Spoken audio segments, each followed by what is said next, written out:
कते ठंडा छो गेदा है, कतबो गरम पानी से माथा धो लियो ठंडा लगबे करै छै। हम कहै छौ कपड़ा जे छौ ना मम्मी से बाथरूम में डाल दिलियो। हाँ भौजी के कहिया धो देतो, बड़ ठंडा छै, हम नहीं धोबो। ये भौजी चाय नाश्ता इमरे दो दिया पलंगे पर में, बहुत ठंडा छै, हमरा नहीं है कम्बल से बाहर निकलल। कहे मम्मी तू ओहिठाम बैस ना, भौजी देख लेते, भौजी करे छै, तू क्या करे छी, बैस चुपचाप। ये भौजी अहाँ के रूम के हीटर लो जाओ, अहाँ के तो नहीं ठंडा बेसी लागैया, हमरा हीटर दो दिया, बहुत ठंडा छै, हमरा बुते नहीं हैत। हाँ लाओ दो दिया। बर्तन हम देवे बर्तन? नहीं नहीं नहीं, हमार शरीर संगे हमार आत्मो निकल जाता है ठंडा में, हम बर्तन धोबे तो। भौजी के कही ना धो तू बर्तन, हमरा बुते नहीं है तो हम नहीं धोबो बर्तन, हम सासुर से नहीं हर बर्तन धोले आयल छी की। कथी कहली? भौजी नहीं हर जाइ छथिन तो एते ठंड में घर के सबटा काज के करते?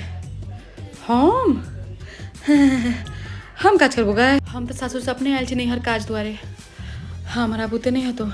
ओनी हमर सास कहलखिन कि बहुत दिन भ गेल नैहर में, आप सासुर आबि जाओ।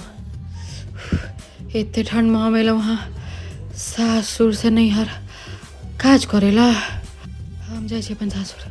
जाय दियो हम जाइ छी।